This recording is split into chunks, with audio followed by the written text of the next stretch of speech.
Primetime's Rita O'Reilly exposed a cult which believes that an industrial-strength bleach can cure autism, along with a long list of other ailments. The Genesis 2 Church claims the substance, known as MMS, is a miracle cure, but worldwide medical experts insist it's dangerous. But as Rita O'Reilly now reports, it's not just desperate families who've turned to this so-called medicine.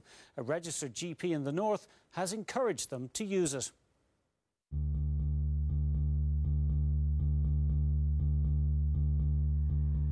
A Belfast doctor, Finbar Magee, thinks MMS is a good thing. He's prescribed it. Dr Magee says he doesn't anymore, but he still defends the product, which is an industrial bleach solution. In April, we revealed how MMS promoters were pushing their potion in Ireland and recruiting members to Jim Humble's cult. Yeah, that gas is what does all the good stuff. And it makes you a real reverend of the Genesis 2 Church of Health and Healing.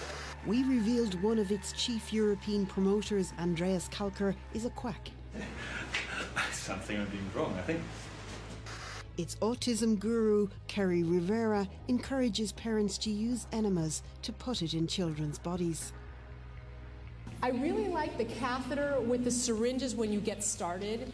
And that Jim Humble, its founder, is a man who believes he comes from outer space.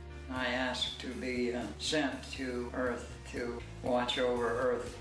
But as we reported, supporters of MMS are not confined to quacks, charlatans or conspiracy theorists. That really is not the case. Like, I went to a doctor in Belfast, recommended to me by a speech and language therapist. A Dublin mother, Catherine Murphy, has a daughter with autism. In 2011, the child was 3. Her daughter had stomach cramps and had chronic hives. She went to a registered GP, Dr Finbar Magee, here at the Synergy Clinic in Belfast. I want to make it clear to people, I wasn't looking for a cure for autism. I wanted to go to a doctor so that he could treat the physical symptoms that she was displaying that may or may not be associated with her autism. I wanted somebody to do blood tests on my daughter, and I wanted some general advice from a medical doctor.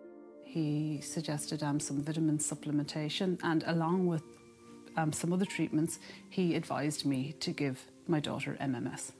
He said that MMS would be a good treatment for a child with autism if they had biomedical issues. He said that MMS wasn't approved by the Irish Medical Board.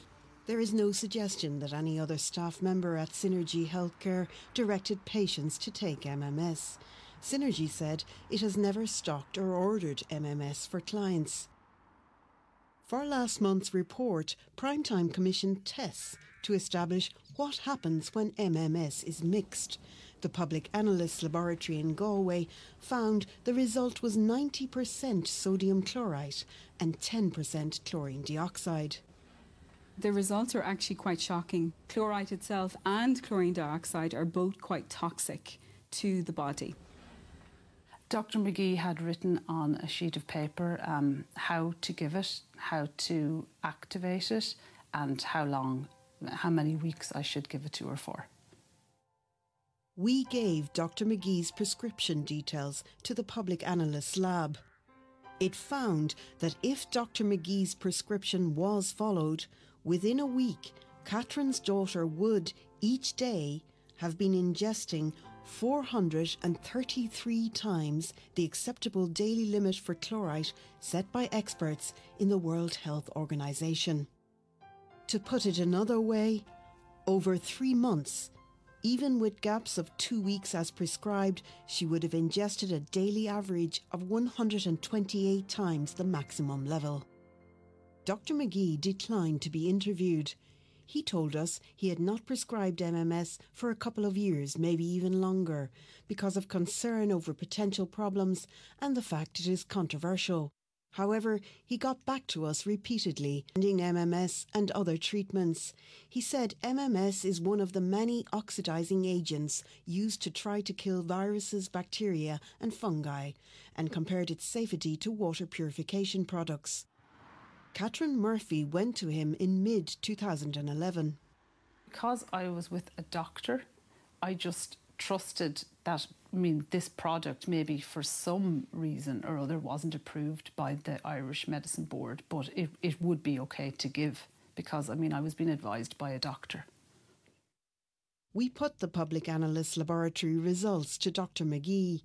He told us he wanted to take it up with independent biological chemical experts. But serious questions have arisen about Dr Magee's fitness to practice. He is currently under investigation in relation to other matters by the UK's General Medical Council, the GMC. No hearing has been set and none held, and no findings have been made against him. But last December, its Medical Practice Tribunal imposed interim conditions restricting his licence. His day-to-day work is under the supervision of a doctor approved by the GMC, and he is not allowed to practice as a locum. The GMC told us it cannot comment on that separate investigation before any potential public hearings take place. We wanted to visit Dr Magee in his clinic and interview him about his views. He invited us to go to Mexico with him instead, to Kerry Rivera's clinic. He wrote, "You have an opportunity to show that something could help more autistic children. I challenge you to go to Kerry Rivera's clinic in Mexico or one of the meetings and talk to mothers and the children who have used it. Take RTE cameras with you. Tell you what, I'll go with you too, and let's see the real truth." He then referred us to an online video by Kerry Rivera promoting MMS. I live autism being curable, and I welcome you to my world. Catherine Murphy ordered the MMS Dr Magee prescribed on the net, but never did give it to her daughter. There were too many doubts in her mind, and she did her own research. MMS was non-FDA approved. It wasn't approved by the Irish Medicine Boards. I decided to not give it to my daughter, but I left it at that. I never thought about it again. And then when I saw on primetime that this was actually dangerous, potentially dangerous product, I was totally shocked. Dr Magee says he prescribed it to maybe 6 patients at most. I find this very worrying. It's gravely concerning that a member of the medical profession, who people place their trust and their faith in to do the correct thing, would be prescribing an alternative therapy that we know has been banned by numerous regulatory authorities across the world, without checking this and confirming that it was safe for human consumption. Dr Magee told Primetime he finds it hard to believe that the improvements seen with MMS are some kind of anomalies without proper explanation. With that, he echoes the MMS marketers' reliance on personal testimonies rather than peer-reviewed research. If it is such an amazing therapy, why haven't they submitted it for peer review and publication? Any data can be submitted to a journal for free. Clinical trials can be very expensive, but they could still publish their initial findings without the cost required for clinical trials. The HPRA and the Gardaí continue to investigate the MMS foothold in Ireland, while in Germany and Britain, venues have cancelled an MMS promotional tour by Jim Humble this month. This autistic child escaped being dosed with industrial bleach because her mother did her homework. She was lucky. Rita O'Reilly reporting.